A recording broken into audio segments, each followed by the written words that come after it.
Hallo maats in die Bybel lees ons van offers wat die kinders van Israel vir Papa God kon bring. En maats, in 1 Korintiërs 10 staan, alles is opgeskrywe vir ons om van te leer. Maar maats, offers in Hebreëus is die woordjie korban. En die prentjie wat Papa God vir ons skilder van om 'n offer te bring is soos om 'n geskenk vir Papa God te bring.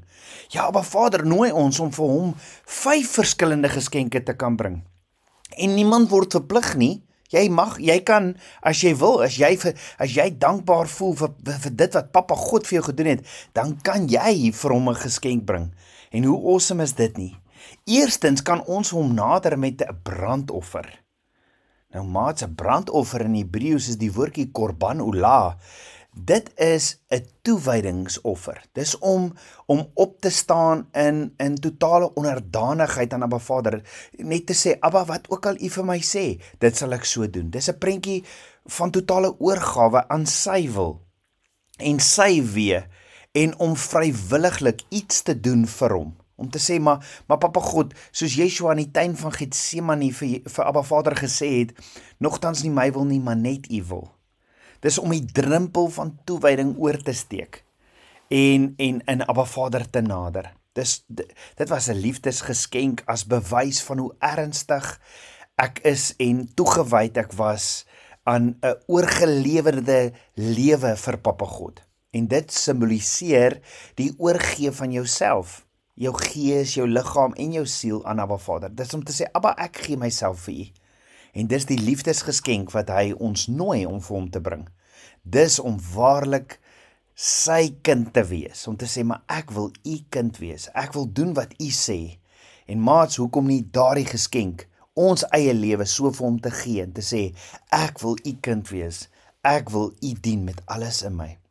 Maats, die tweede offer is die graanoffer, wat 'n onderwerpingsoffer is. Jy sien, niks moet tussen my en Papa God wees nie, en ek moet enige iets kan opgee as hy so sê. So as TV-games dalk belangriker geword het as Bybelstudie, dan moet ek dit dalk opgee. Om sy wil te doen moet altyd ons uiteindelike bron van plesier wees. En hy sê ons moet sy woord bestudeer dag en nag. En hoe meer liefde ons het vir die dinge van die wêreld, hoe minder het ons Abba Vader lief. Ja, maats, Yeshua sê in Matteus 6 vers 19 tot 21, moenie vir julle skatte bymekaar maak op die aarde, waar mot en roes verniel en waar diewe inbreek en steel nie, maar maak vir julle skatte bymekaar in die hemel, waar geen mot of roes verniel nie, en waar diewe nie inbreek en steel nie, want waar julle skat is, daar sal julle hart ook wees. So dis die graanoffer. So wat moet ons as graanoffer vir Abba Vader bring? Enige iets wat vir my en jou te belangrik geraak het, as Abba Vader se woord. Om tyd in Bybelstudie te spandeer, enige iets wat te belangrik geraak het. Sal jy dit vir Abba Vader as 'n geskenk kan gee? Dit sal 'n lieflike geur vir Papa God wees. So hy verplig ons nie, hy gee ons hierdie geleentheid om dit vir hom as 'n offer te bring, as 'n geskenk te bring. Derdens, die dankoffer. Maats, dis 'n oorgawe offer. Om 'n dankoffer te bring vir Abba Vader is om vir hom as ons Papa God dankie te sê, want sonder hom is ons niks nie. Dis ook om toe te laat dat Abba Vader se woord ons sal lei en sal leer en die pad vir ons sal wys waar om op te wandel. Dan die vierde offer is die sondeoffer, maat. Die grootste bedreiging vir 'n kind van Abba Vader in die verhouding met hom was nog altyd sonde, want Papa God is heilig, hy is afgesonder van sonde. David, 'n man van God, het dit geweet en hy het 'n verbondsverhouding met Abba Vader gehad wat sterker as sonde was. Want sien, toe David gesondig het hy nie weggekruip soos Adam en Eva nie.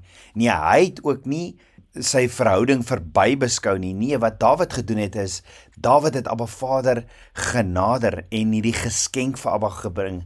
Hy het hierdie sondeoffer voor Abba Vader gebring. En daarom sê David in Psalm 51 vers 3 tot 4, wees my genadig, o Jotewawei, na U goedertierenheid delg my oortreding uit, na die grootheid van U barmhartigheid. Was my heeltemal van my ongeregtigheid en reinig my van my sonde.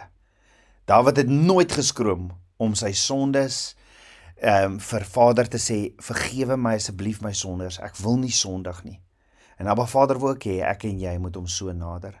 Ons kan hom nader, hy verplig ons nie, dit is 'n geskenk wat ons bring en sê, Abba, ek wil nie meer sondig nie, ek wil nie iets verkeerd doen nie, ek wil nie jok nie, ek wil al my sondes, vergewe my asseblief deur die bloed van die lam. Maats, dan die 5de offer is die skuldoffer. Sit jy dalk vandag en jy voel skuldig, jy voel skaam, jy voel onwaardig, jy voel hartseer. As jy vandag met enige een van hierdie dinge in jou sit, sal jy verseker deur die vyand versoek word om ook soos Adam en Eva te gaan wegkruip agter die vye blare. En dis die skuldoffer wat ons vir Abba Vader kan bring. So jy kan Abba Vader toe gaan en sê, Abba, die vyand laat my voel, so skuldig voel, en ek is jammer oor die dinge wat ek verkeerd gedoen het, dinge in die verlede wat ek verkeerd gedoen het, ek wil dit vir u kom gee, ek wil myself gee, en ek wil hierdie probleme gee, want ek weet, deur die bloed van die lam, u verlos my. Maats, en so kan ons Abba Vader nader. Dis die mooi prentjie wat Papa God vir ons teken in Levitikus 1 tot Levitikus 5, dat ons vir hom kan geskenke bring, want hy is 'n goeie Vader. Kom ons bid saam. Ons almagtige Vader, Papa God, dankie vir u liefde, dankie vir u goedheid. Vader, ons is baie lief vir u, en ek wil vandag myself vir u kom gee. En ek wil vir jou dankoffer bring, en ek wil vra asseblief vergewe my sondes, en daar waar die vyand, dinge wat ek verkeerd gedoen het, wat ek nog nie eers gesê het voor as kies nie. Ek wil dit alles vir u bring, want ek is lief vir u. Was ons spierwit so sneeu. Ek bid dit alles in Yeshua se naam. En almal sê, amen, amen. Shalom, maat.